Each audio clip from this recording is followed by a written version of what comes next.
Hello, everybody, and a very warm good afternoon.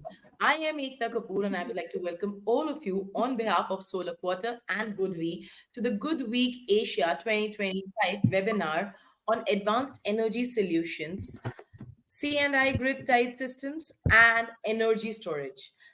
So, thank you all of you for joining us over here today as we explore in depth analysis of the latest trends, challenges, and opportunities in commercial and industrial grid tied systems and energy storage. As demand for reliable energy solutions continue to rise, this session today will explore strategies for optimizing grid integration, overcoming curtailment challenges, and also leveraging smart grid solutions to enhance efficiency. Additionally, today's webinar will also examine the growing role of residential and behind the meter storage, highlighting how prosumers and decentralized storage solutions are reshaping energy consumption patterns. Now, before we proceed today, I would also like to extend my sincere gratitude to our esteemed speakers for their support in organizing this session and also extend my heartfelt gratitude to GoodWeek for being our crusaders and making today's event possible. Now, before we go ahead, I would also like to make a very quick announcement over here. All the attendees today are please requested to post their questions in the Q&A box, which is on the right-hand side of your screen. Our speakers will address to all your questions at the end of the webinar. That is right before we end it. To begin with, it is our privilege today over here to welcome industry expert Mr. James Ho from GoodWeek APAC. Good afternoon, Mr. James. Hey, afternoon. Yeah. Yes, so everybody has been waiting for your presentation. Let's quickly begin with it. Over to you. Okay. Yeah.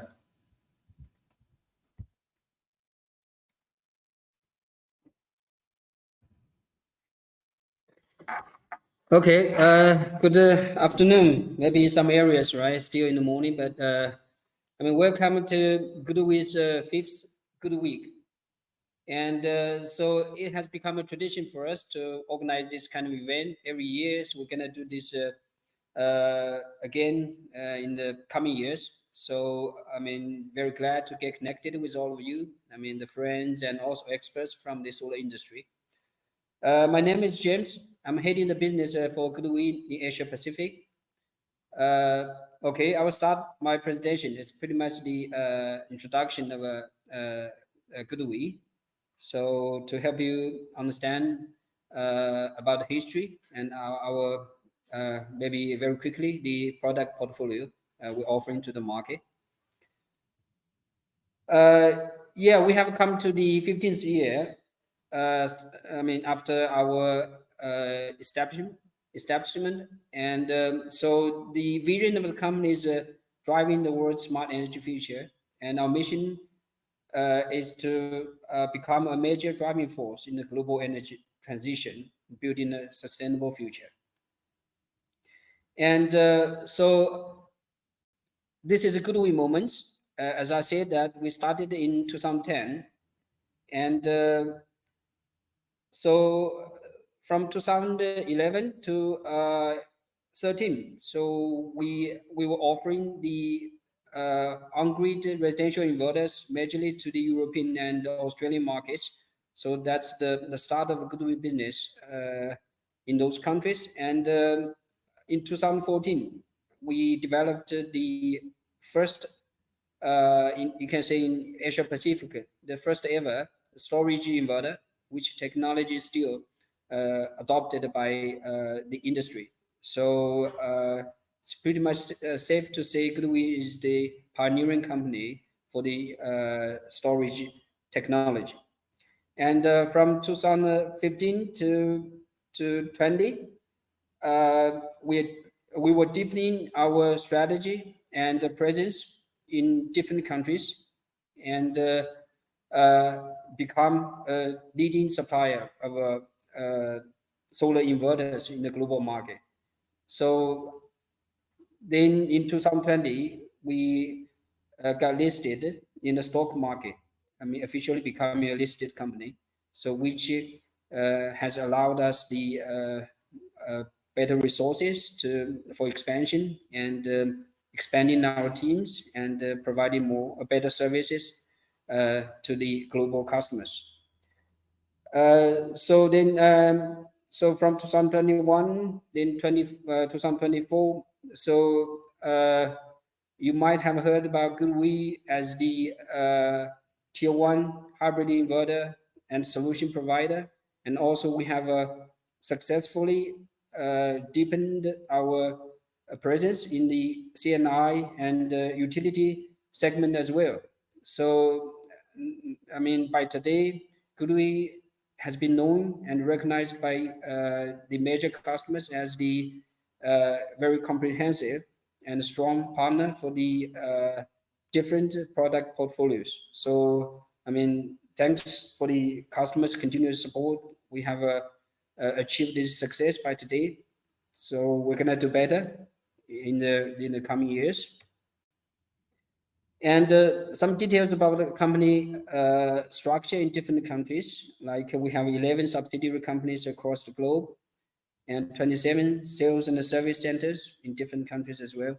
And we have 5 R&D centers in China, in the major cities actually, where I mean there are good colleges or universities, so then we can uh, attract the talents from different cities.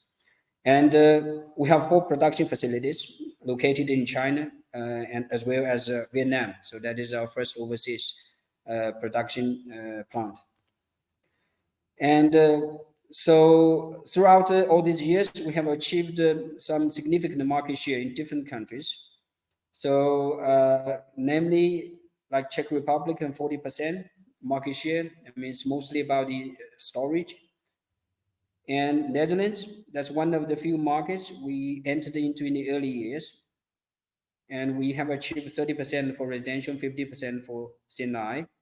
And Spain, we have 20% market share. Italy, 12%.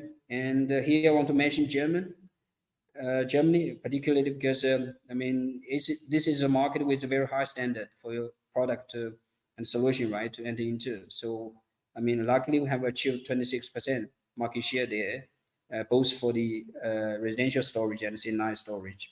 And also we have a lot of utility installations there in the German market as well. So that is pretty much a very impressive achievement. And Australia, we have 30% market share starting from, you would say, 10 years ago. And also our market share is still growing. I mean, with the good track record of the product performance and also the service we're providing to this market. And so now we come to the product portfolio. So I will just give the brief introduction about the range of products we're offering to the market. I mean, on the left side, you will see the on-grid segment, I mean, covering the residential, C&I, and the utility. So from 0.7 to 30 kilowatt, we call that residential on-grid range. Then 25 to 125 for C&I, and we have a 250 and 350 for the utility inverters. So I mean, backed by the monitoring platform, so we can offer this advanced, I mean, monitoring technology to our customers as well. I mean, from the monitoring platform and also the app from your phone. And apart from that, we're offering the as I just mentioned, right? We're very strong in the storage segment. So for energy storage products, the range is from 3 kilowatt up to 100. And together with the hybrid inverter, we're offering the batteries as well, and also EV charger and heat pump and BIPV products. So you can say we are the one-stop whole kit provider in this industry. So that is also uniqueness about GoodWeek. I mean, who was well known as the inverter provider. So now we can provide the whole system as well.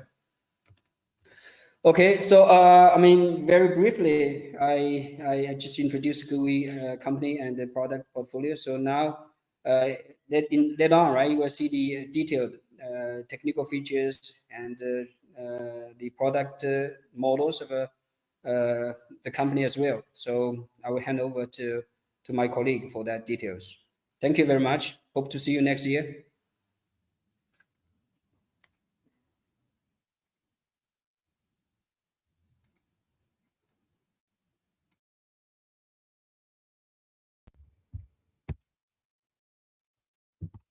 Thank you very much, Mr. James. I'm sorry, we cannot hear you anymore. But yes, thank you so much, Mr. James, because with over 15 years of experience in the PV industry, Mr. Ho has had a profound understanding of global solar market trends, which is pretty much visible with his presentation over here. And the policy landscapes, the technical advancements that he has been dealing with have been of great help over here today for us because of all the information that he shared with us. Thank you so much, Mr. James. We have been truly honored to have you over here with us. And now it's time for our next speaker to take over, Mr. M.K. Balaji from Deloitte Consulting.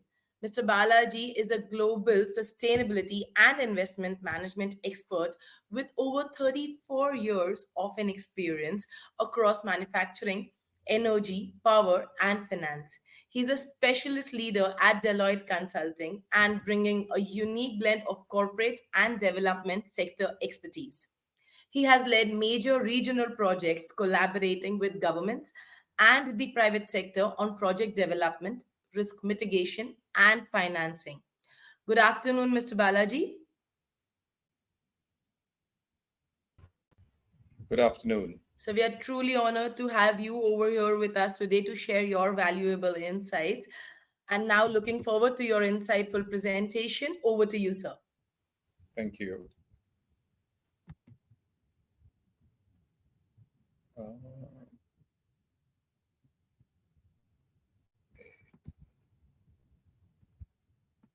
just give me a second. I'm loading the presentation.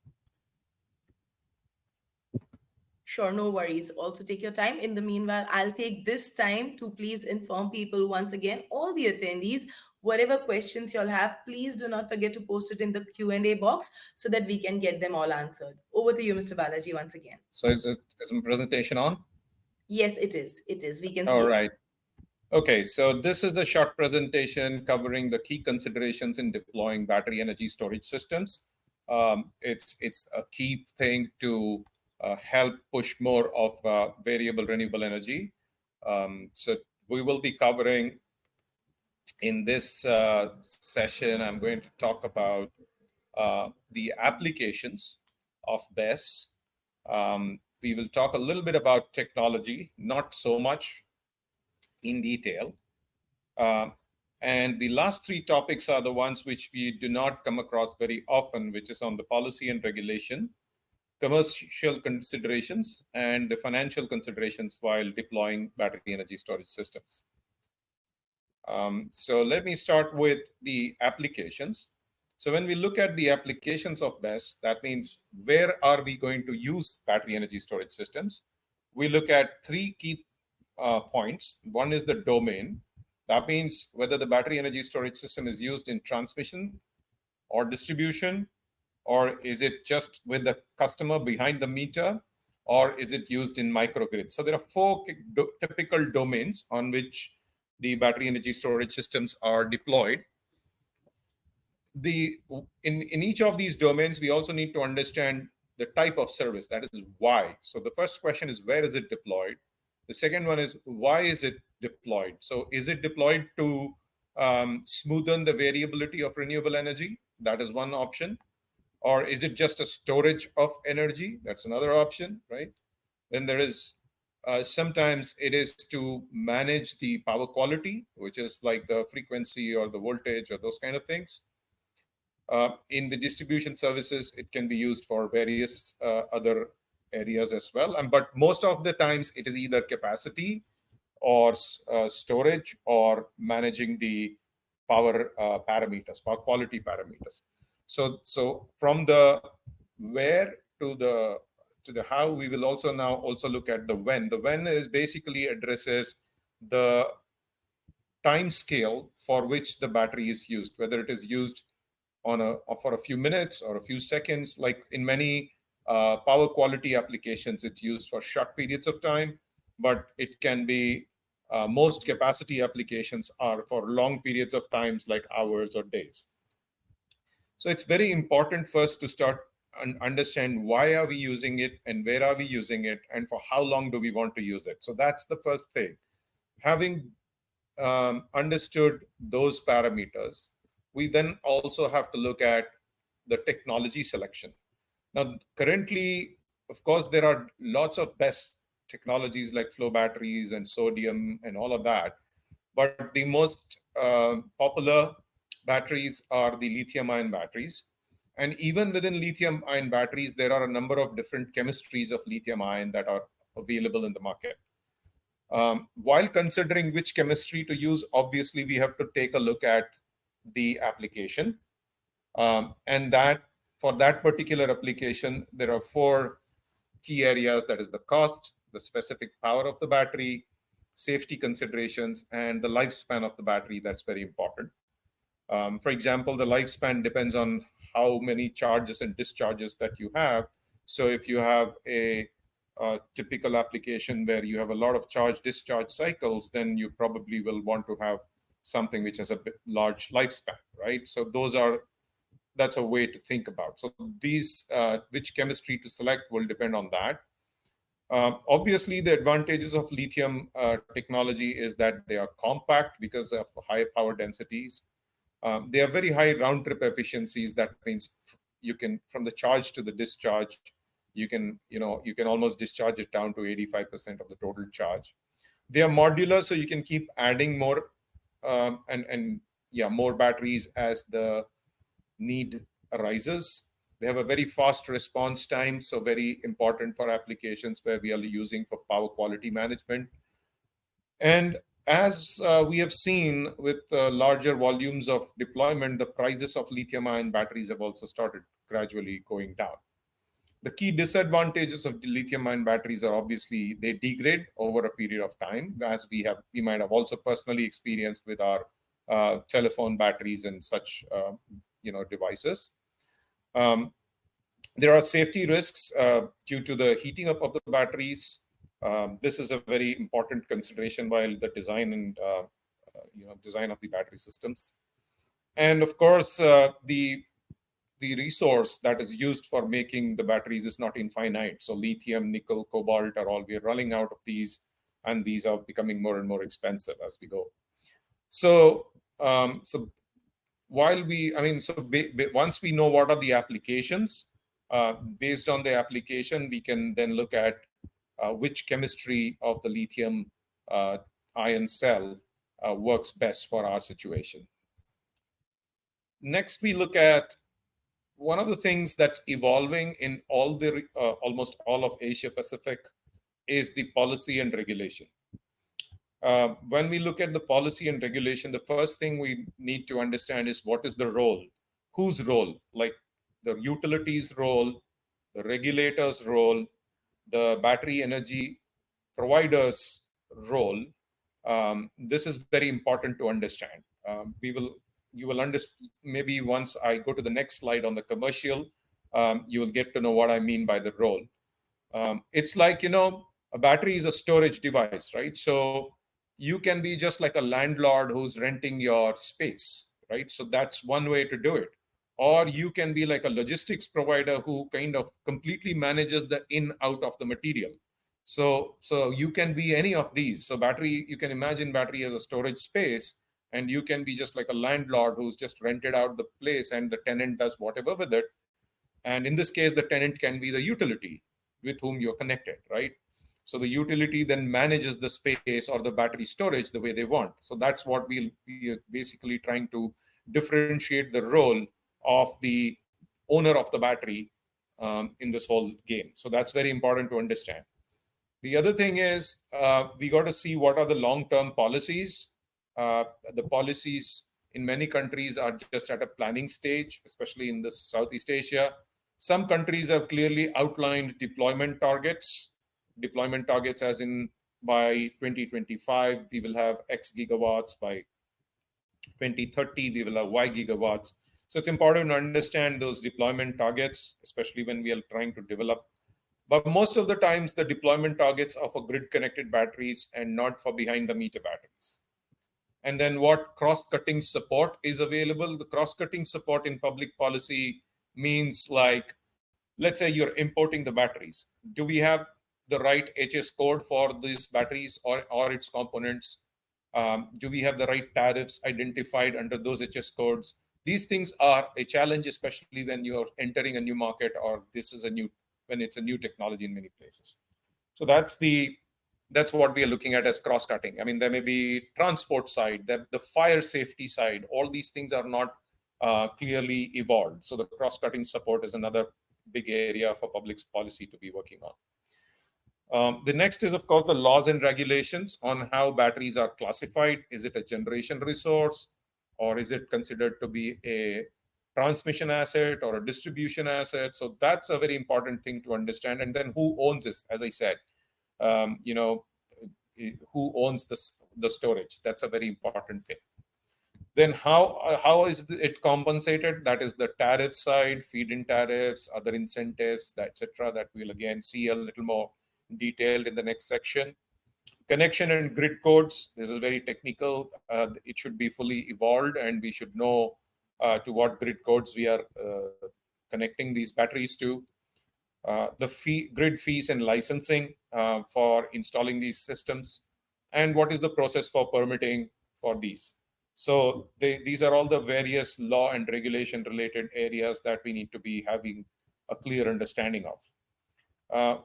And then when it comes to the utility, uh, utility is the one that's kind of making the use of the battery when it's in a grid connected system. So who owns the battery system? Um, and then when we are building utility scale battery systems, we are usually looking at large systems. And for such large systems, we have to be very careful given the global supply chain pressures in terms of delivery. So the timelines for deploying these may be impacted if we do not carefully plan it. Then evaluating the use case, which is again to do with the application, is very important. Um, where is the battery placed? What is its use, and how it's going to impact the grid? That's a very important thing to understand. Contractual conventions in the given country within the regulatory framework. That's another very important thing. And the operational parameters, which means on the grid that where it is connected, do we understand all the characteristics of that grid? So that, and depending on that, you will have to be configuring the battery and its control systems, etc. The next slide basically will talk about the commercial considerations. So in the commercial considerations, again, we start with where are we installing the battery, whether it is grid scale, whether it's behind the meter, or whether it's on a microgrid. And even now there is talk about, of course, EVs do have batteries, but also to use the batteries from the EVs to power up homes and stuff like that. So that's called vehicle to grid, right? So there is also where and how the battery is used. So that needs to be clearly understood. Then we need to understand what are the incentives the market is providing. Upfront payments could be like subsidies, capital subsidies that can be there. Renewable energy credits, RECs, we all understand that. There could be other de-risking initiatives like guarantees or feed-in tariffs or those kind of things that the government may provide. And then who's participating in the market and how much, like, the utility or the regulator is helping us with the risks of the project. A third area is, of course, the revenues. That is, how do you contract? What are the modes of contract? Like, as I mentioned, like if you battery is a storage system, right? It's like a warehouse. Like you can consider it like a warehouse. So warehouse, you can have a warehouse, you can rent it on a monthly basis, or you can just rent it on how much material is stored on an hourly basis. So that's an energy only contract. If it is kind of a fixed fee rental, it's like a tolling contract. You just fixed fee rental for the storage. And the last one is merchant model. That is like In an energy only contract, sometimes you have a minimum guarantee of how much space or how much battery would be used.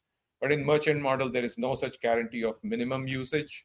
Whatever happens on a day to day or a minute by minute basis, that's how it is used. Mostly for the ancillary services, the merchant model would be preferred. But for most of the others, an energy only contract or a tolling contract may be a preferred mode.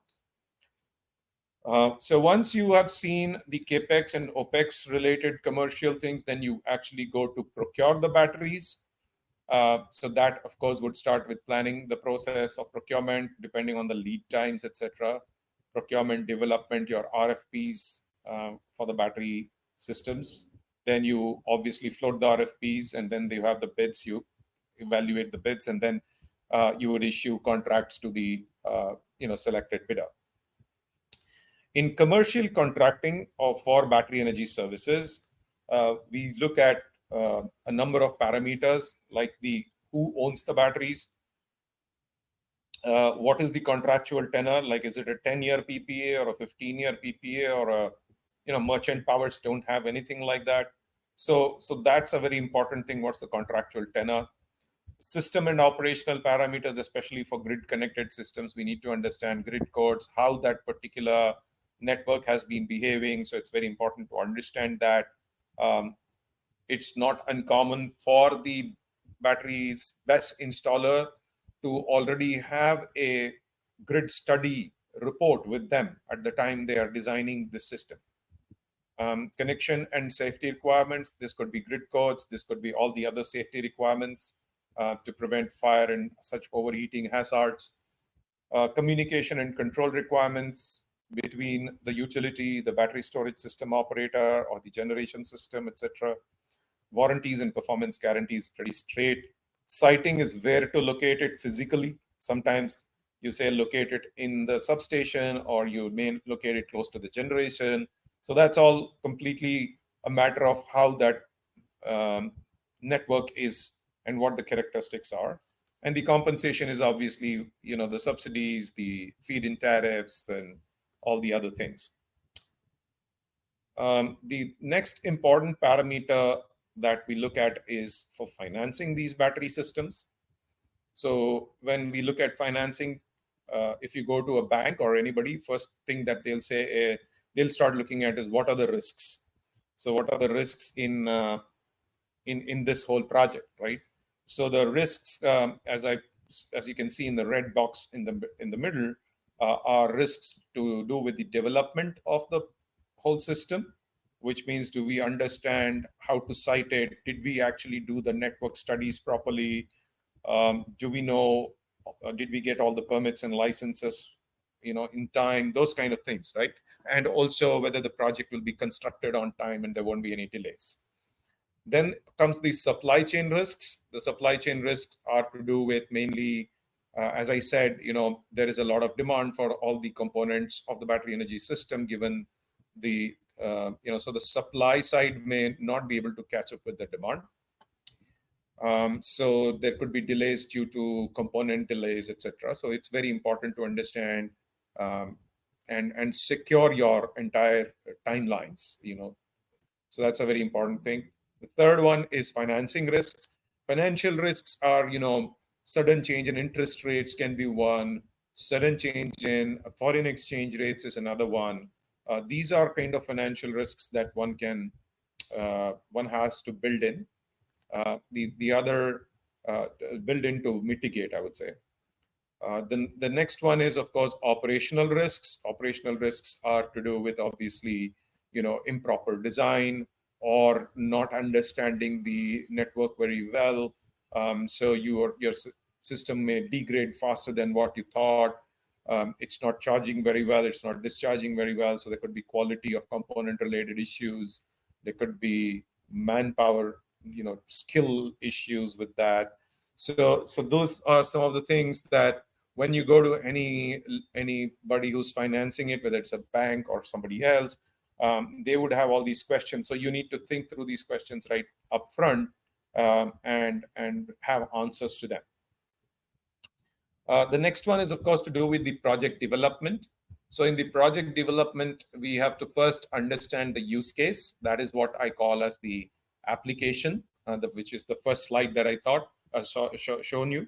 And then based on the application, you will also go to select the right technology. So that's very important first to understand the use case. A number of studies are required at this stage, and everybody will, including the lenders and all, will ask for those studies to be shown. The next one is all the agreements with the utility, the power purchase agreement, all the permits, licenses, any of those are important. And so, like in any project, you would have all the necessary agreements, including the EPC and all of that. And the last one is, which is very important.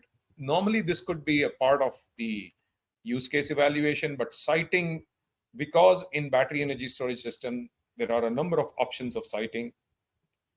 It's important to weigh all these options and document them and say why you're choosing that particular site for locating the battery. So it's important to include the siting option exploration as part of your um, you know financing ask, because you are weighing the risks and you're then deciding where to site the batteries.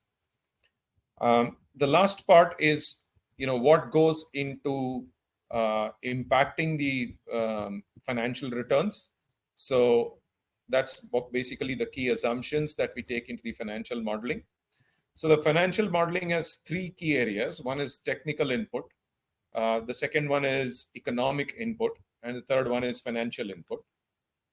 These inputs, are the assumptions that we make. So, for example, some of the things that we have on the capital expenses side, um, some of the things that impact the capital expense are the technology that we select, the type of battery, the capacity, which is a very, very important thing. Along with the siting, the capacity of the battery is another area where a lot of time and efforts are spent. The best power capacity percent, then the storage max duration, and the charge rate. So all this would automatically come from your use case. The operating expenses are driven by the calendar life of the battery, basic O&M costs, warranty costs and extended warranty costs, self-discharge losses. Batteries do have self-discharge. Round trip efficiency, that means how much of electrons we put in and how much do we actually get out. Degradation and augmentation. So over a period of time, batteries do degrade. Then we have to probably add a few cells periodically. So that's the augmentation. So what are the costs of that?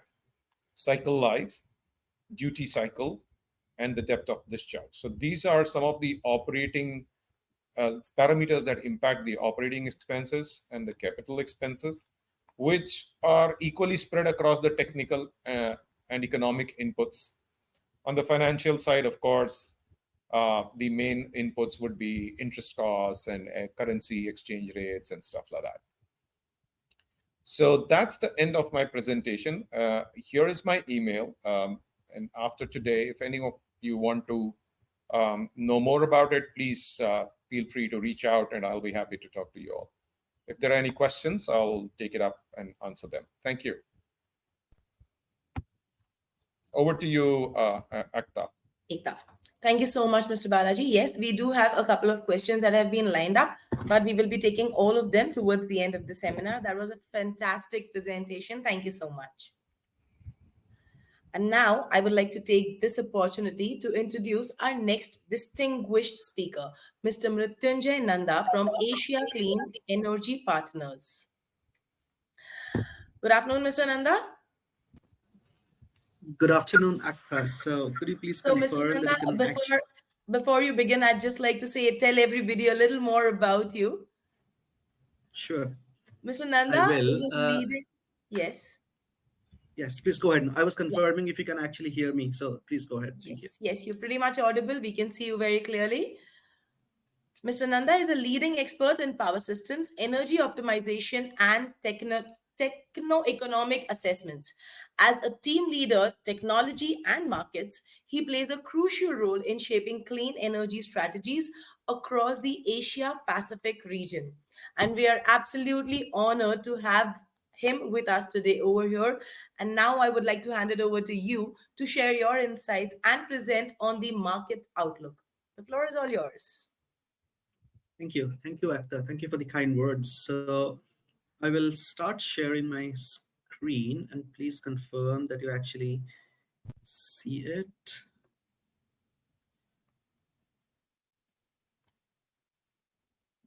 Yes, we can see it now.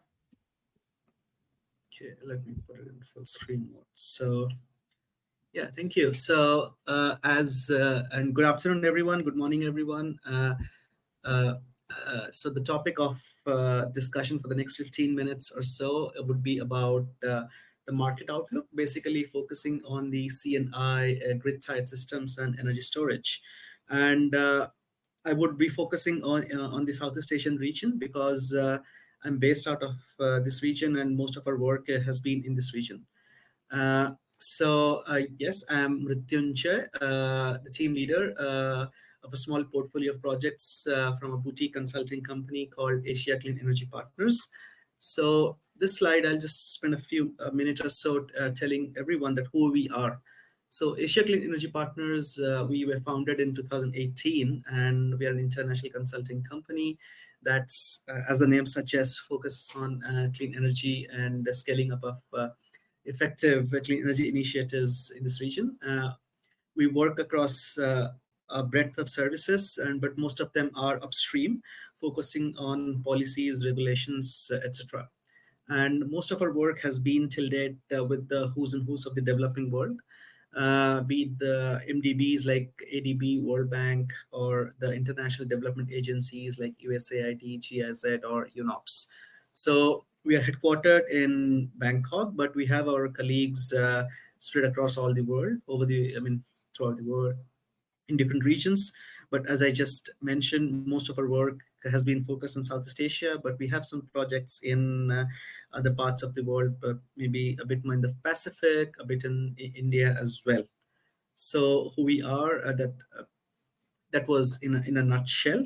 So now I would move on to the topic of discussion, which is about giving you an insight on the market outlook, specifically regarding to CNI, solar and PV projects in this region.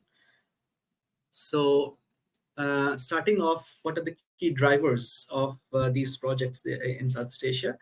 And probably every country has its own rules and regulations and policies, and everything related to these RE related policies stems from their NDCs, or nationally determined contributions. So every country has committed to a certain amount of GHG reductions, and some of them are conditional, some of them are unconditional. Some country is ahead in this commitment, some of them are lagging behind. So this infographic gives us an idea of what all the countries have committed over the past few years. This has evolved quite a bit, maybe not, if not substantially, over the past few years. There have been additional commitments, there have been some withdrawals as well, but overall, this is what drives everything.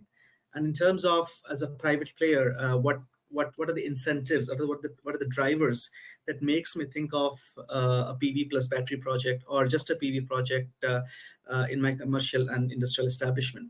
So first of all, the obvious one would be the prices, the electricity prices.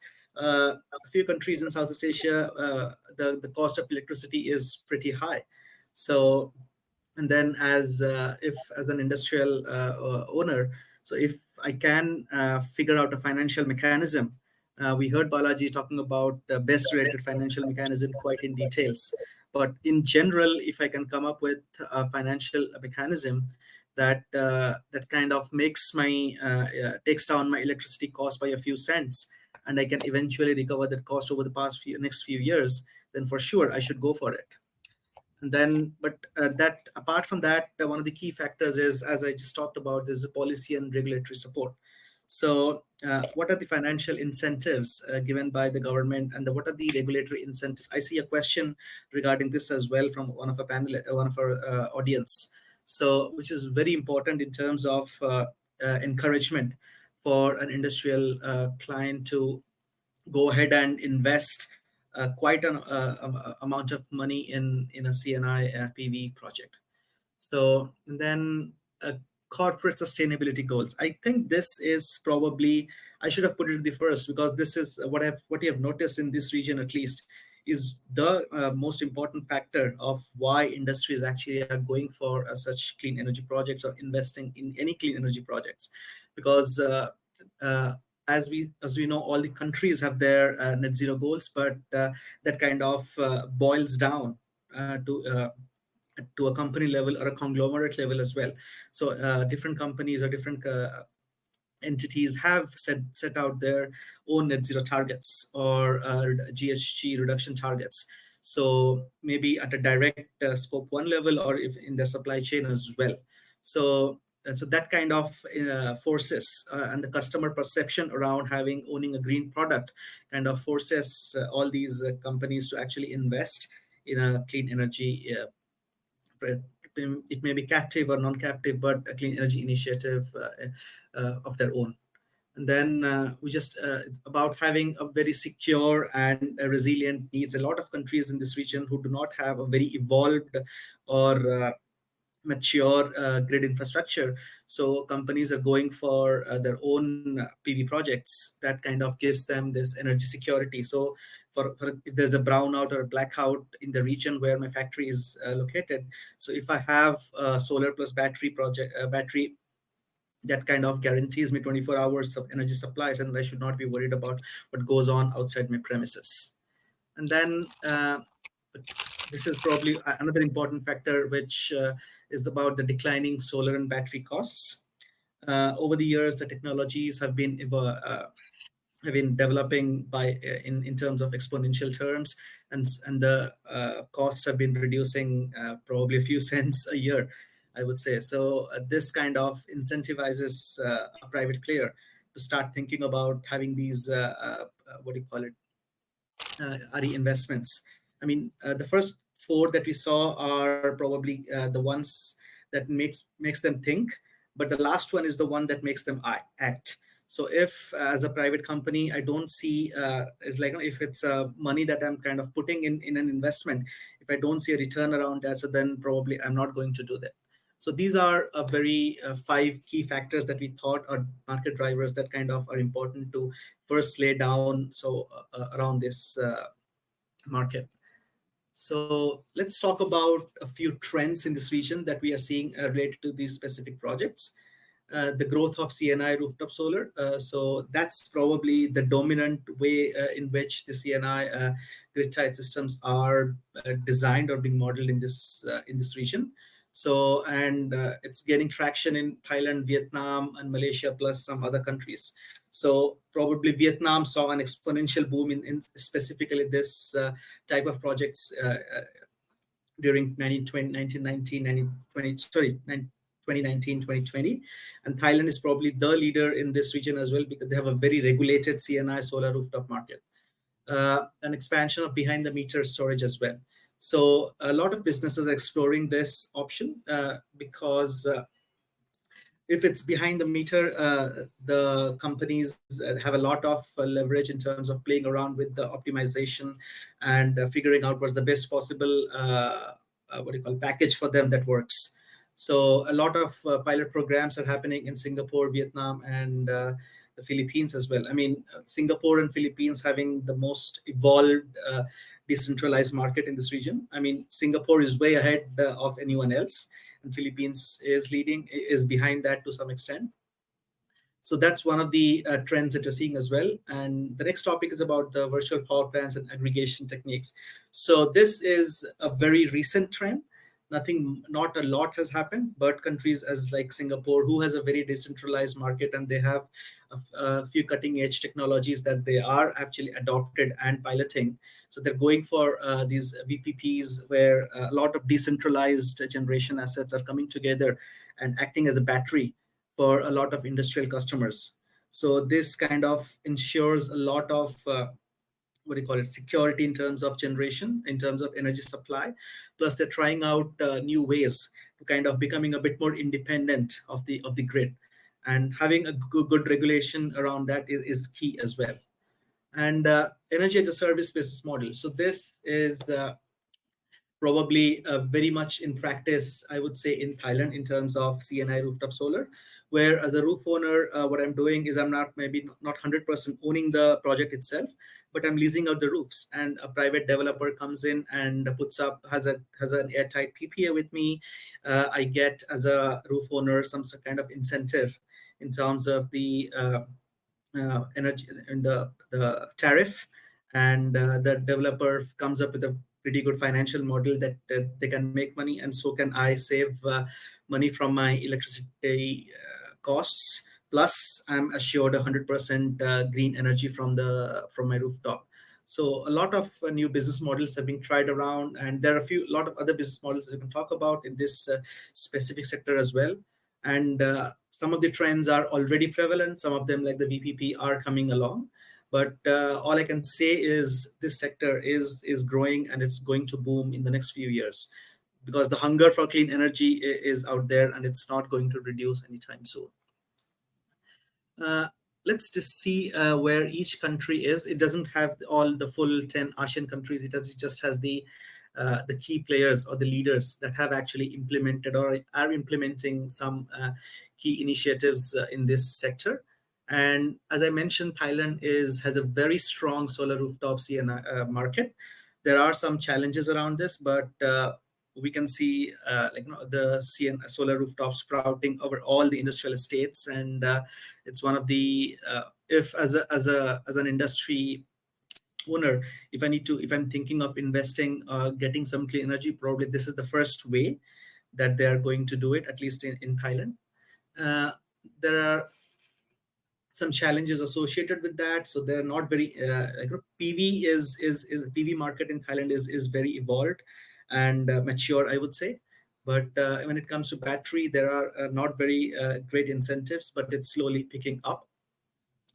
Small regulatory gaps, I would say, it's not a small gap, it's probably a big gap, and a big complaint that we hear is that the CNI customers are not allowed to export their additional power. So they cannot fully harness the amount of rooftop available to them. So that's one of the key challenges for CNI projects in Thailand. Vietnam, as everyone knows, it's probably it's the largest solar capacity in Southeast Asia, and it saw probably close to 20 gigawatt of solar installations in 1 year alone a few years back. But what it led this unregulated boom is a lot of curtailment issues. So the grid had to issue directives to developers to curtail their power. But a lot of new initiatives have happening, and this DPPA rollout, where it allows private players to directly buy clean energy from the grid using the grid transmission network, is probably revolutionary. It had been in the pilot scale for a few years, but now this year they're rolling it out in the commercial scale, and we'll see how it goes. Challenges, yes, grid congestion. So the north and south Vietnam connectivity isn't that great, and they have still not opened up their infrastructure market to private players. So the pace at which these solar projects or any power project develops is much faster than the pace at which this grid reinforcements are happening in Vietnam. So these reinforcements are not able to keep pace with these developments, and that's why we see issues like congestion and curtailment issues. Policy uncertainty, yes. So there has been different feed-in tariff mechanisms which had certain cut-off dates, and that a lot of projects were kind of facing this uncertain situation while they were trying to take advantage of those good tariffs. But then many of them could not commit to those deadlines, and the government has taken a long time to come back with a new one. So a lot going on in that aspect as well. Malaysia, it has been slow but steadily developing new mechanisms. The net metering mechanism, where 3.0, where it allows customers to sell back electricity to the grid, is very alluring. It has been giving out in batches, and then this is where I can say it leads Thailand in terms of allowing CNI players to commercialize their projects. But we haven't seen a lot of new battery storage projects, but for sure they are coming in the near future. Singapore, as I have been mentioning, they are a leader in this in terms of innovation. They have being a country constrained by space. They have been I mean, what do you call it, hungry for green power, because a lot of big corporations are headquartered in Singapore, and they want green power. It has been looking around in this region for buying guaranteed green power, be it importing power from Laos or even from Australia. We may have heard of this, what do you call, much talked about Sun Cable project, but these projects, and it's surely in talks with Indonesia as well, but these are probably will take time. And in the meantime, it's adopting some new technologies like RECs or carbon credits, where even though I'm not directly buying green power, but I'm able to offset my emissions using these techniques. Indonesia and Philippines, both of them have a similar geography. Both of them are what do you call, archipelagos, where a lot of small scattered islands, and they have been what do you call it? Indonesia specifically is very dominant on coal, and it's been trying to replace them with new mechanisms, but it's taking time. Philippines is implementing this, trying to replace this diesel operated power plants in all these smaller islands with small microgrids with PV and battery, but it's not easy because of the having a feasible financial model around these is not easy, and finding the financiers who are able to back these projects has not been easy as well. So key challenges, probably I have touched upon most of this from the past few minutes, but just to reiterate, regulatory uncertainty. So first of all, if a government isn't backing the sector with proper rules and regulations, then probably it won't lead to an uptick in investment in the sector. It constrains a lot of what do you call, regulators and grid operators are very reticent to open up the grid. They may be right in their own ways, because grid it has this natural security considerations as well. But if you actually learn from countries like Europe, where they have fully decentralized their grid and made is a very good example for other regions to adopt. But it won't be easy, because we have been hearing about the Asian power grid for the last 30 years, even though the recent developments have shown that things are moving ahead in the right direction, but nothing much has happened as well in terms of opening up the grids. And at a country level, some countries are, as Philippines and Singapore, are ahead. Thailand and who would say probably Malaysia are just a bit behind, and the rest of the ASEAN are very hesitant to open up the grid. Financing barriers. So this probably kind of is relatable to the first and two. If there are kind of good regulations around this, so people would come up with inventive financing mechanisms to kind of have the projects.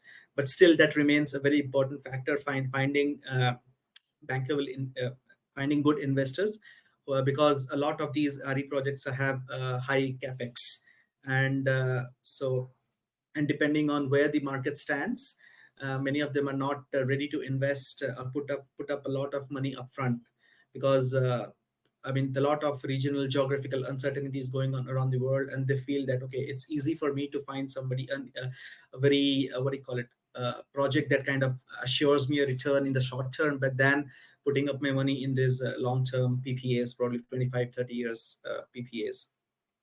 The last one is a bit technical, the lack of demand response market. It's an indirect advantage of having a CNI project in your say factory. So if at all Southeast Asia had a very evolved demand response market, where I as a customer can modulate my load patterns and also use the energy storage device in my what do you call, compound, to earn money out of it by contributing to the grid, or what do you call it, taking part in commercial scale demand response programs, then that would be an additional incentive for me to kind of uh, invest in these projects.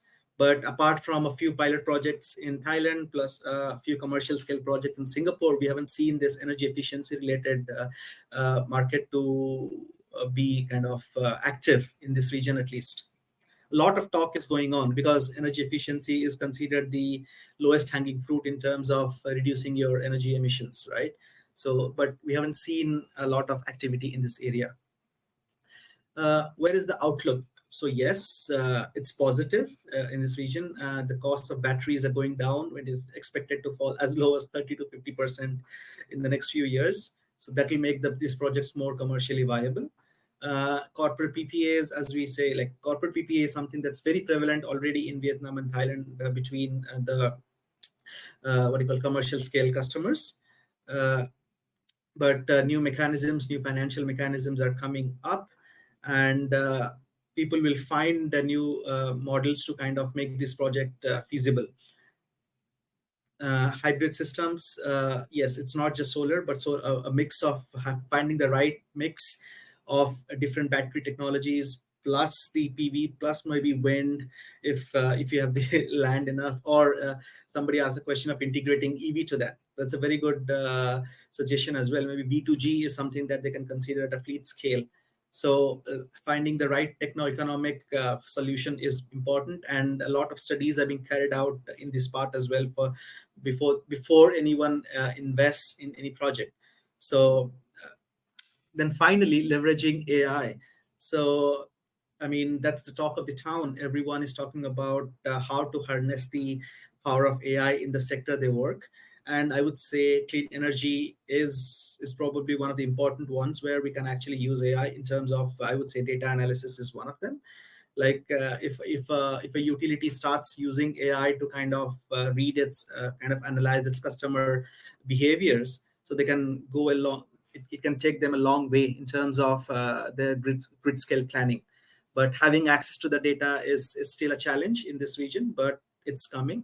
AI implementation is already happening at a much smaller scale, probably say a building management system.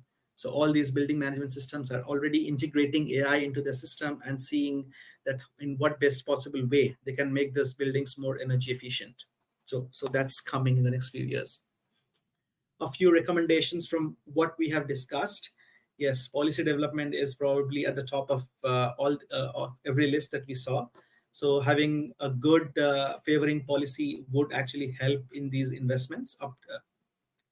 Modernizing the grid, yes, true as well. As in scale of Vietnam, I would say it's not just modernizing, but actually upgrading and expanding the grid, which is a very simple thing, but it's not an easy one to do. That kind of gives you the what do you call it, the space to kind of sell back your electricity, I would say. Plus new technologies like integrating smart meters, and from a utilities perspective, having new programs like demand response or DSM programs integrated into your model as well will help with the uptake of these projects. And finally, finding out innovative financing mechanisms or instruments, like something like blended finance, where you kind of de-risk a lot of projects. Finding out these innovative financing mechanisms would help bring back this investor confidence in these projects. And then we just discussed about this, like, keep on digging that how can we best use this AI for optimizing this. I mean, finding out best way to use AI in terms of be it optimization techniques, be it data management, be it any other field that we can actually use. There's technology to kind of help integrate these projects or develop these projects in a better way. So yeah, that was my short presentation. I would thank you everyone for your time, and you can feel free to reach out to me to further discuss this topic, and happy to answer any questions. Thank you.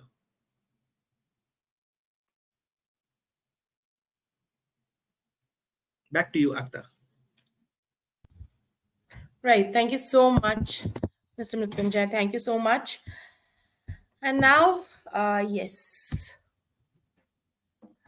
I guess I've been seeing a lot of questions. I'd like to request everybody once again to please post your questions in the Q&A box, and we will be answering all of the questions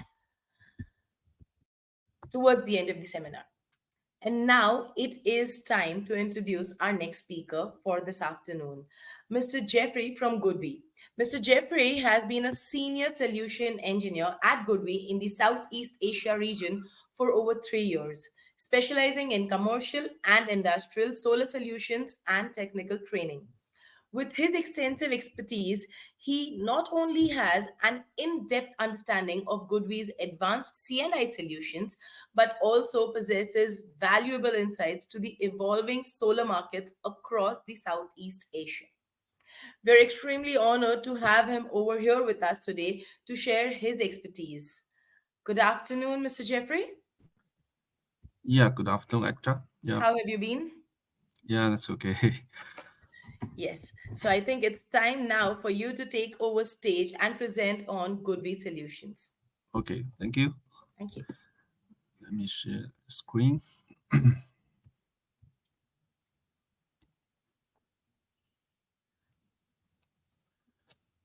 Yes, can you see that? Yes, we can. Okay. All right. Good afternoon, our valued partner or our customers. Thank you for joining us today. My name is Jeffrey, and just the solution engineer in charge of the APAC region. So today I'm very excited to take you through our the good way innovative CNI solutions, including I think the on-grid and the storage one. So for the next 20, maybe I think the 20 minutes, we will explore how GoodWeek is revolutionizing the renewable energy landscape with our on-grid and hybrid system. So also upcoming products and real-world case studies. So by the end of this section, I think you will have some clear understanding of why GoodWeek is the trusted global leader in the renewable energy the innovation. Okay, so let's go start with some quick overview of what I will talk today. So I think this slide have divided into the four parts. The first one is the GoodWeek on-grid solution. Also, the next is a hybrid one. And the third one thing is some of the plans and the upcoming products for this year. Maybe some of the, including some of the new technology and some of the new features about the inverters and also others parameters. And last one is some of the cases we have installed in China and also the global market of all the countries. Okay. I think for the GoodWeek on-grid solutions, these are designed to meet the determined energy needs of the commercial and industrial business. So this system is not only efficient but also highly reliable and scalable. For example, the GT series offers up to 125 kilowatts hours with 10 MPTs. So insurance the maximum energy harvest even in the complex installation. With features like the AFCI and also the optimized the noise levels, you can see that the lower value just below the 70 dB. And these systems are both safe and quiet, making them ideal for the wide range of environment. Also, GT series is perfect for I think it's for the large scale the installation with the rooftop. With up to 10 amperes, it can adapt to various PV modules, ensuring flexibility and optimal performance. The DC side, the DC side supports up to 21 amps per string, and also the SPD and also other protection method against some the surges and also some others the current or some the sudden voltage. making it capable with the latest maybe the 182 and also the 210 the PV modules of the panels. This means you can minimize the energy output while maintaining a high level of safety and reliability. Okay, yes.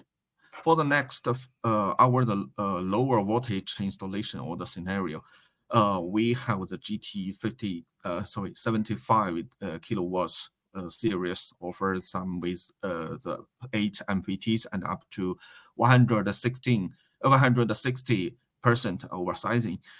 It designed for the noise sensitive environment operating at less than 65 dB, which is quieter than a typical conversation.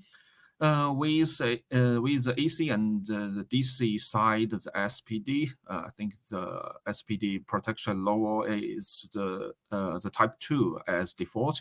It ensures that the safety and reliability, making it a great choice for business that need compact yet the powerful solution. I think also the low voltage the scenario maybe is popular or the full use in the Philippines and also maybe other countries such as Brazil. So for our GoodWeek, I think the full range, the power capacity and the different scenario of the grid, we can provide some the proper the solution and also the products. Okay.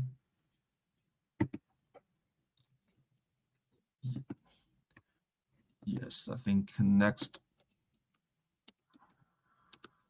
Sorry, wait a minute, maybe some of the step. Okay, for the new one, for maybe some of the larger scale products, the SMT series is one of our most versatile of settings of offerings for providing up to 6 MPT and 180% oversizing. This makes it ideal for the business looking for a balance between the power and the efficiency. Also with the noise level below 66 dB and the DC side SPD, it is a reliable choice for the various applications from the small commercial buildings to the larger industrial facilities. It's flexible and the efficiency the features make it a popular choice among our customers. Also, except for some of the renewable, maybe we have installed some many projects all over the Southeast or the South Asia countries with our very stable and very popular the products for maybe the several years, and also because the different countries have the different kind of the grid. Maybe for the 400 output, also the 380 watts output, we have used the many of our stock product that with the HT or the MT or the STT series. And for some of the low voltage countries such as Philippines, we also have installed some of our lower voltage series for the countryside use or the factories of the specialized grid. And also for some of the large scale the rooftop projects, so GoodWeek also offer some of the high voltage solutions such as our 250 kilowatts HT series. This solution is designed to reduce some of the number of the strings or the cables, minimizing some of the installation complexity and the labor cost.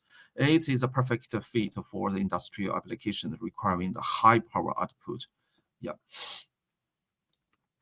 And I think by the way, some maybe except our inverters, the features or the parameters, also our product have offered for our customers some of the ideas or some of the connection solutions with the different scenarios. Yeah.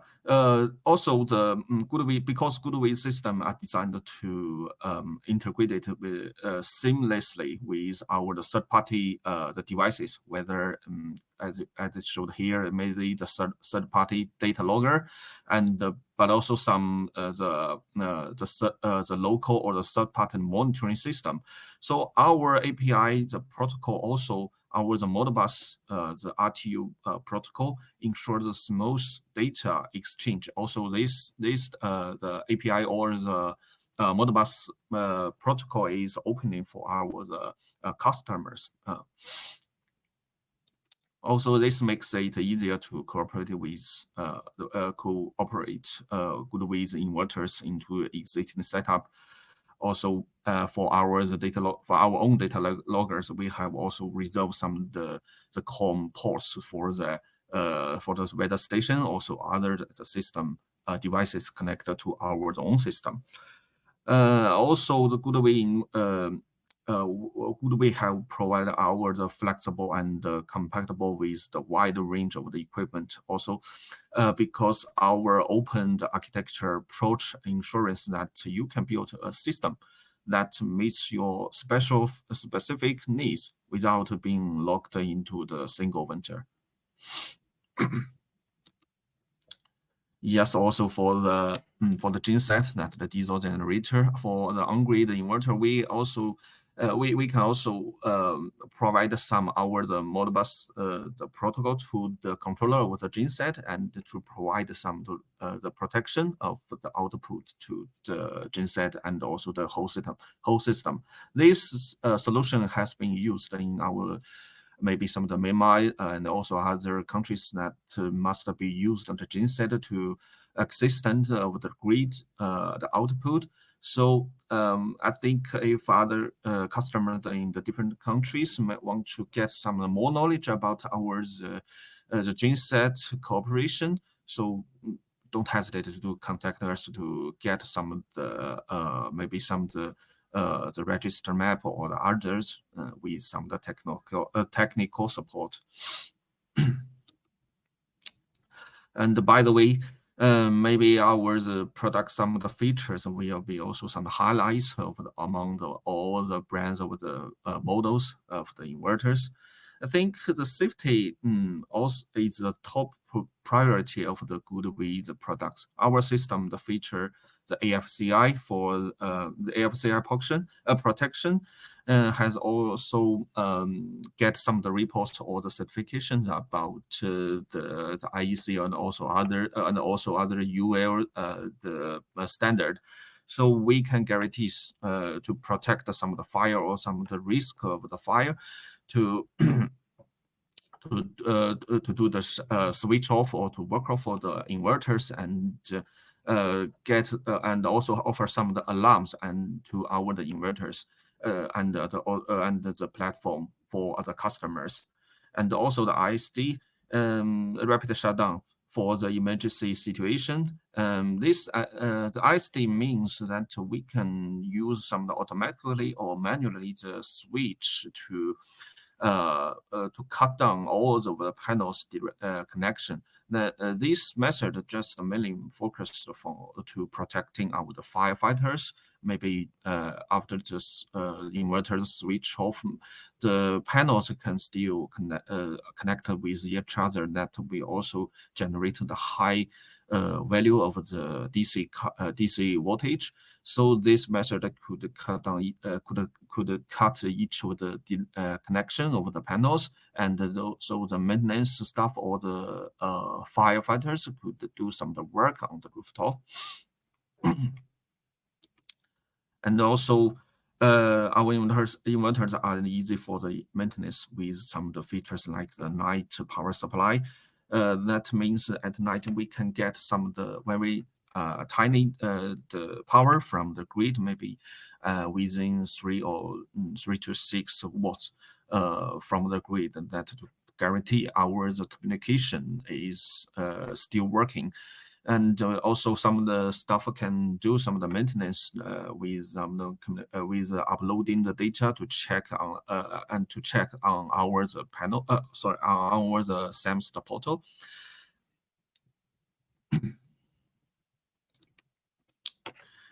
and also with the different kinds of the protection or some of the certifications, we have also done some the report to also get some of the certification report.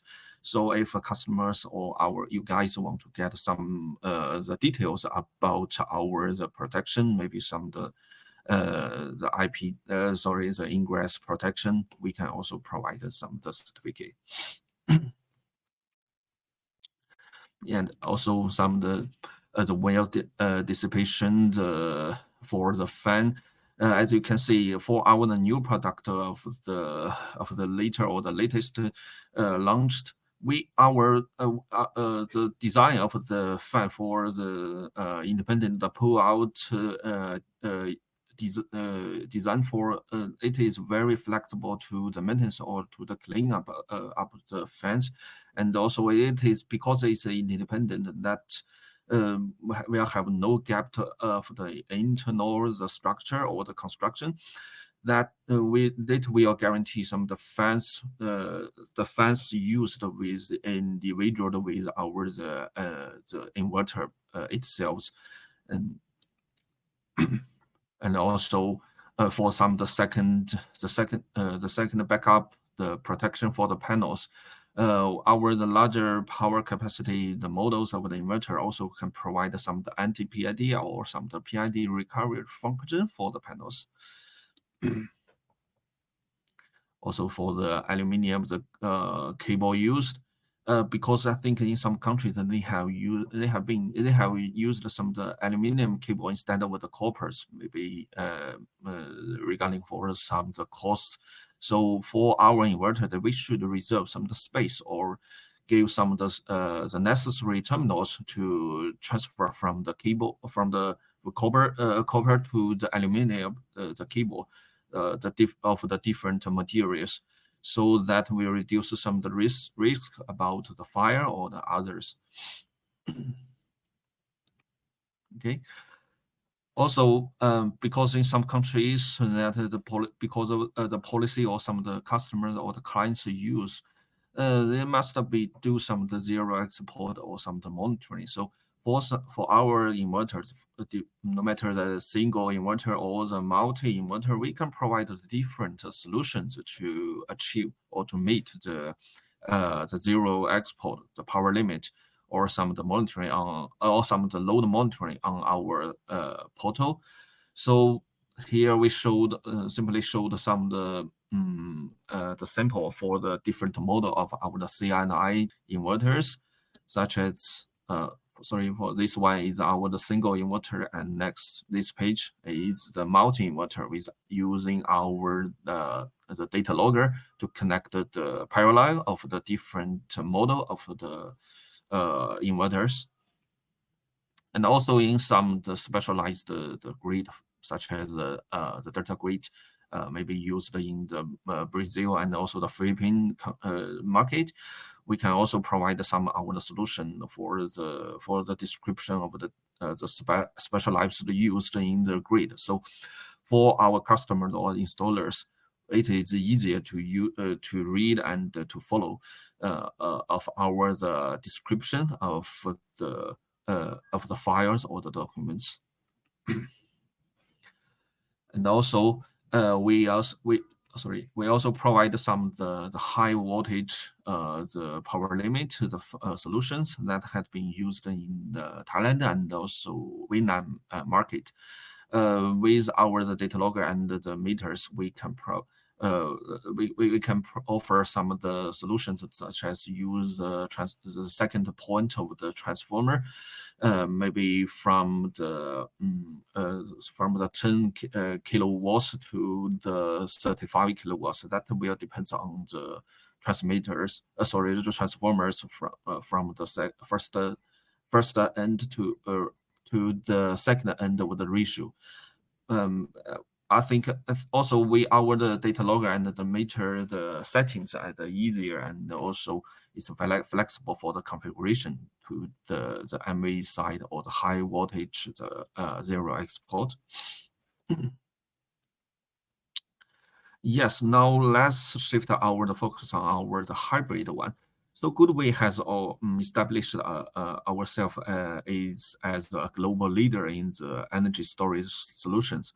So we have ranked our among the top 3 hybrid inverter suppliers worldwide, and also the hybrid solutions are trusted by the business and also residential around the world for the ability of deliver the stable, reliable, and efficient the energy storage solution.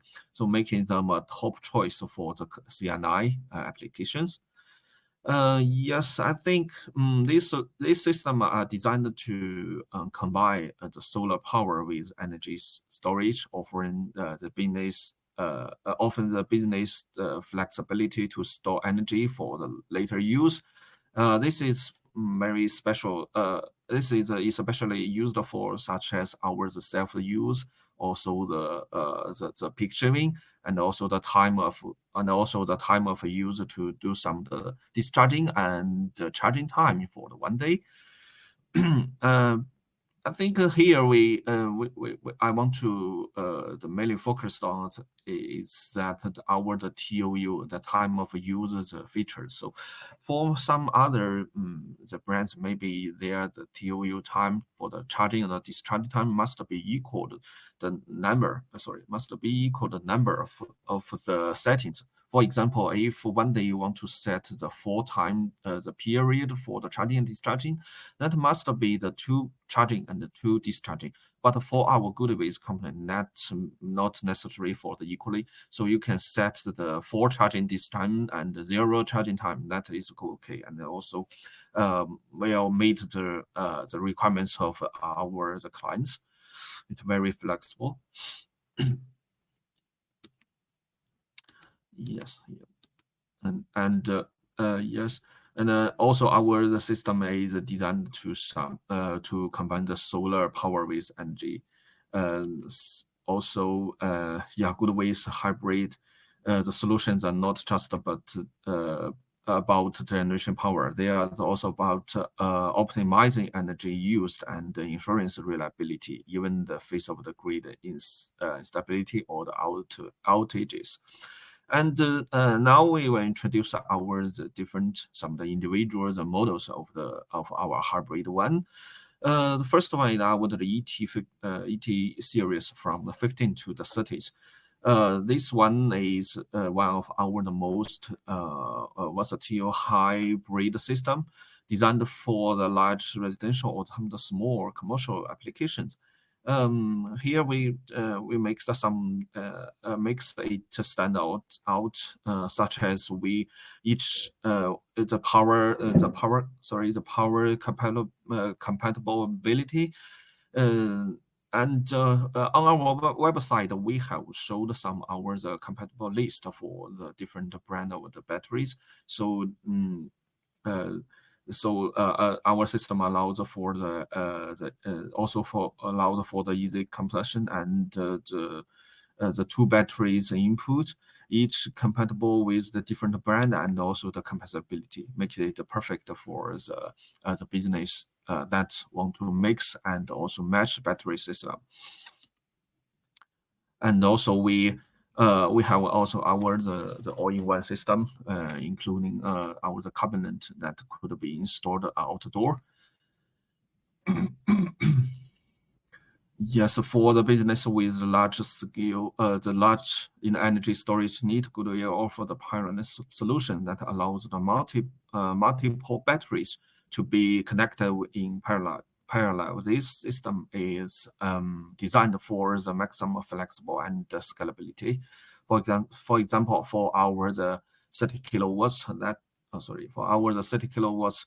That could be connected max to the 180 kilowatts hours for the batteries, and also yes, and also for our the 50 kilowatts the hybrid for the CNI, and this is also the powerhouse designed for the commercial one. Yes, as you can see some of the features.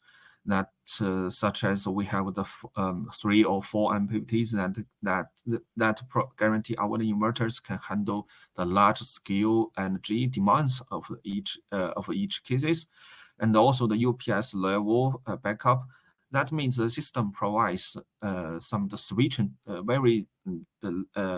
the short switching time in less than 10 milliseconds, ensuring the uninterrupted power supply during the grid output, and also the load the IP66 rating. This one is designed for the outdoor wall mounting, and the ET50 is built to withstand the environment and making it ideal for the industrial settings. And also the scalability, this system can be expanded up to 4 batteries with 100 kilowatts hours. So that means it can support a maximum the capacity of 400 kilowatts hours for each unit. And also for for this series, we can also parallel the 10 units of the inverters. Means the system, the whole system could be up to the 500 kilowatts with of inverters and the 4 mega watts hours of the batteries. Yeah, he will show some the parallel and our the batteries catalogs.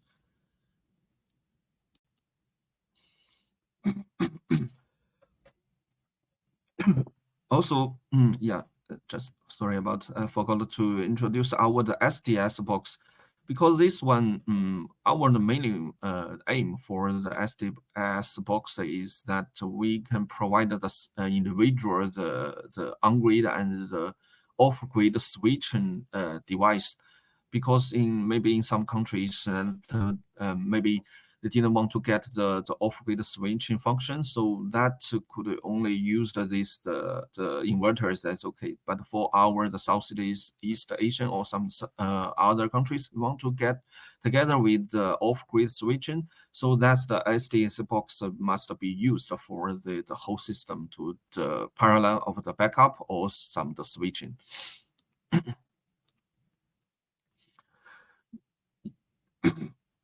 Yes, also this the DC oversizing solution for ours hybrid one. GoodWeek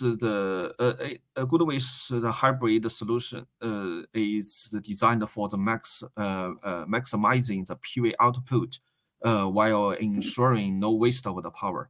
As showed here, this system allowed you to connect more solar panels than the inverter's rated capacity, typically up to 150% oversizing. So this means you can generate more energy during the peak the sunlight hours without overloading the inverter. Also, this excess energy generated by the solar panels is stored in the battery system, ensuring that no energy is wasted. And also as I said before, the UPS level, the switching time, I think, because we have done some the research about the switching time, and maybe now at the moment, I think some other brands are now in the market just use maybe within 5 seconds or 500 milliseconds. I think for us that the 10 milliseconds is hard to be beaten in the field with the inverter, the hybrid inverter. I think it's very important the highlights of our of the GoodWeek hybrid solutions. And also advanced for the up to 150 the bidirectional unbalanced three-phase output. This then means that different phase could output or connect with the different the power capacity with the loads and the output. making them ideal for the business with unbalanced grid conditions. And this feature is also particularly useful for the business that operate in areas with a stable and unbalanced grid, ensuring the reliable and efficient energy management. Okay. The third party, I think we can continue with the new product. GoodWeek, yes, I think this year GoodWeek is committed to continuous some innovation, and we are excited to share some of the upcoming products with you. So these new solutions are designed to push the boundaries of the efficiency and scalability, ensuring our GoodWeek remains at the front of the renewable energy technology. So let's dive into some of the coming.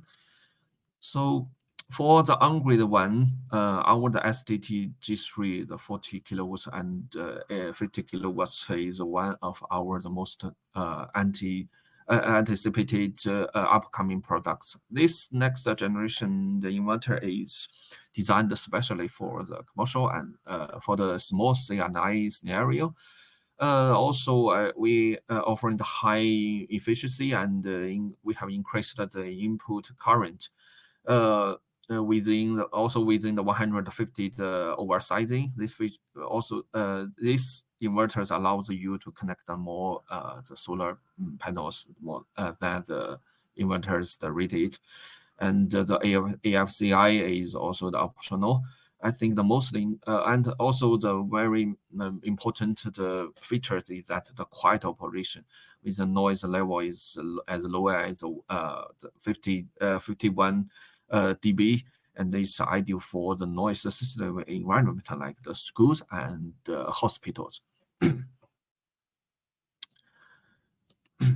Also for the large scale commercial one, we are introduced the GT the 150 kilowatts the series. The high power inverters are designed to meet the growing demand of the energy in large facility. And also, this series divided into two variants. The one is the 150 is the 400 output, and the 95 kilowatts is for the low voltage output. And also, these two variants have up the 10 MPTs, and also the optional the AFCI and also the SPD type level. And yeah, with the well performance of the optimized the noise level, as you can see that we have done the operating at less than 70 dB. These inverters are quite enough for use in the urban and also the industrial settings. And by the way, that this series also support up to the 21 amps per string, making it compatible with the latest the 182 and the 210 the panels.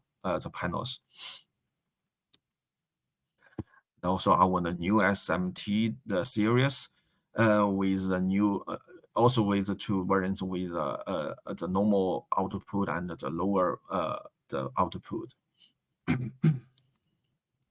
Yes, for the hybrid one is the most important is the PCS, our the 135 kilowatts with the inverter and the 261 the kilowatts hour the batteries.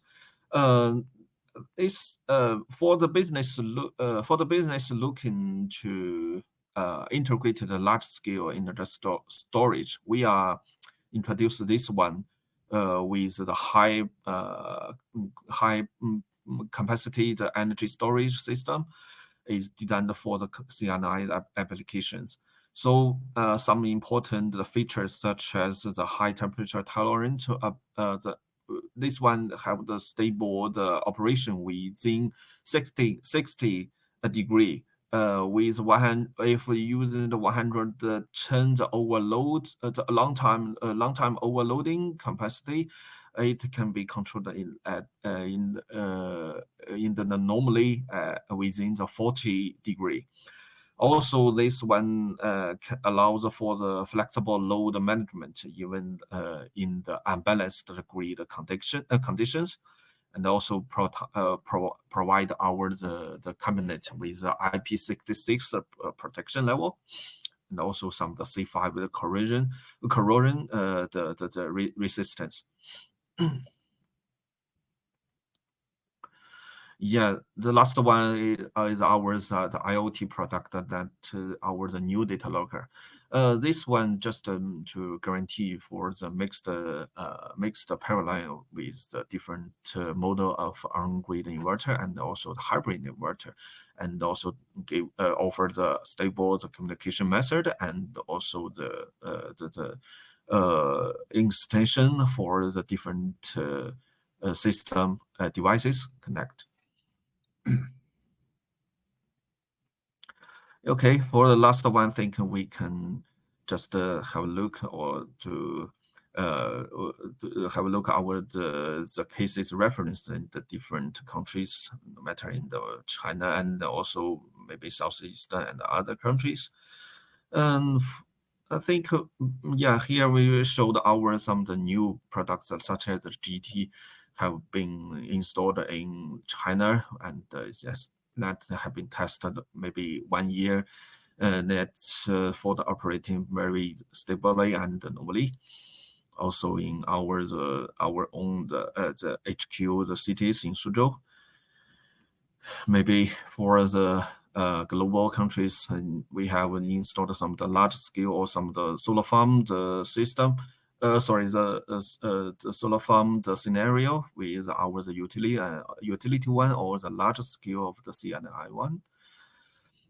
Also some of the European countries. Yeah, and then also in China, maybe some of the countryside with the different countryside with the rooftop of the residential one. We have do some of the operation with the government and also some the investment of the solar power. Okay, I think thank you for joining us or take the time for my the presentation, and I think we hope this presentation has gave you a clear understanding of the GoodWeek product and the solutions. So GoodWeek has the technology and also expertise to meet your needs.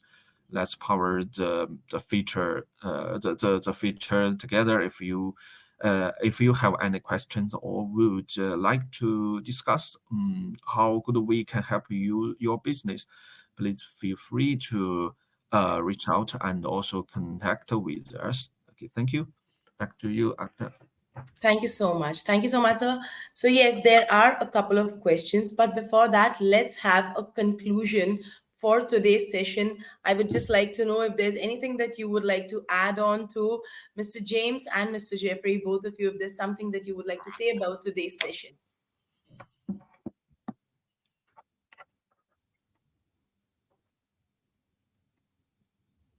Mr. James?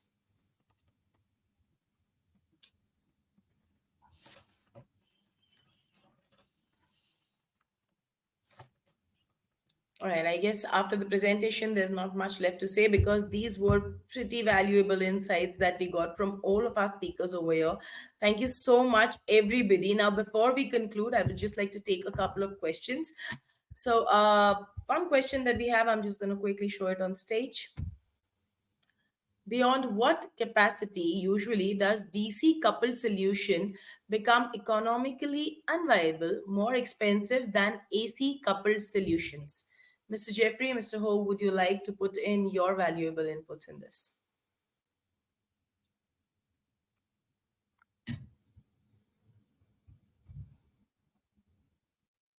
Mr. Jeffrey? Yes, I'm here. Yes. So this is one question that came in. Beyond what capacity usually does DC coupled solution become more economically unviable or more expensive than the AC coupled solutions? Would you like to answer this one? Yes, I think the DC coupled solution might not depends on some the power capacity because that maybe in some of the countries, maybe in the they have installed some the on-grid one that some customer want to get some the power the connection with the battery. That's the AC coupled will be more sorry, it be more proper proper the solution to offer and to provide for our customers. But if maybe for us that if some for our the hybrid one, if the price and is good and maybe acceptable for our customers, we prefer to recommend our the customers to just replace our the hybrid one, because if you just use continue use the older the on-grid of other brands that maybe have some the warranty or others the technical issues maybe with the different brand of the inverter. So if the customer accept some maybe some our the price or some of the solutions about a hybrid one, I think uh, uh, we prefer to offer our the hybrid inverter instead of the AC coupled, because that thing no matter for the battery and no matter for the communication, that is good for the future use and also the customers requirements. Yeah. Right. Thank you.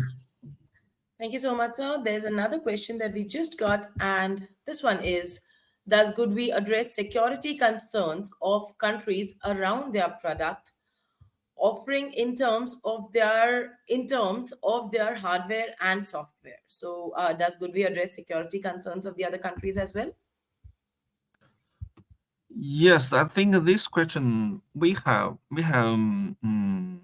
maybe some of the European countries also now in the South Asian countries have also released these issues or these their concerns about the security, the software security.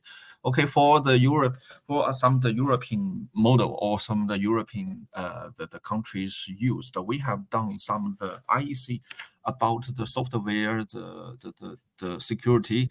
We have doing the application for the certification. So, uh, but the different country have the different the security the requirements or the certification of the others. So, for example, if for our the portal, maybe some customers want to get some of the terms or some of the policy about for the protection of the data of customers. So we can provide our the method or some the total method of our the security for the platform software, and also you can download some of the privacy the terms from our the portal, the homepage of the portal, that will have some of the files and the documents. And also others maybe use some the wireless communication, also some others the internet connection. For example, in Australia, we have done some related to the certification to do some of the wireless or the 4G communication can be used our the own dongle in this country. Also, this certification have involved some the security about the software and also some the data protection. So if in some countries they want to master to let us to offer some of the certification and the report, we can do some, our the best to do some of the test or some of the report and I think it's easily and flexible to or provide our own our the certification we have done for our the customer clients. That's okay. Yeah. All right. Thank you so much, sir. Thank you. And there's another question that was asked in the chat box, so I've just put it up as a question. Here, this is: to capture new customers or market by replacing old damaged system. Is there any GoodWe incentives? So does GoodWe provide incentives for capturing new customers?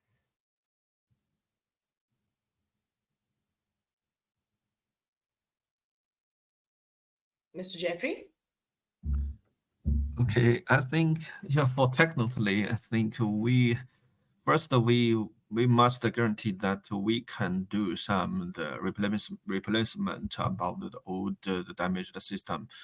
Yeah, because I'm the solution engineer. So for from the technical part, we just do some the higher the better performance of the new models to replacement.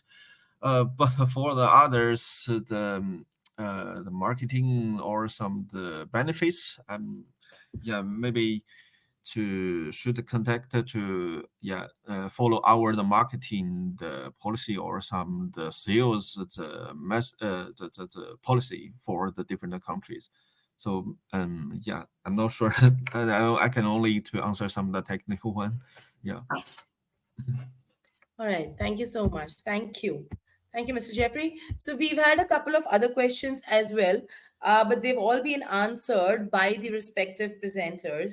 So I guess this should be a good time for us to conclude today's webinar as well. And now, as we conclude our today's webinar, I would like to specially thank all our speakers, attendees, and most importantly, our exclusive partner, GoodWe, for their invaluable support in making today's session a success. And we all look forward to bringing to you more such knowledge driven sessions in the future. Thank you so much for being with us. Thank you so much, Mr. Jeffrey, Mr. James, and all other speakers for your invaluable time. Thank you all for attending today's webinar. Thank you, thank you, thank you, Ekta. Thank you.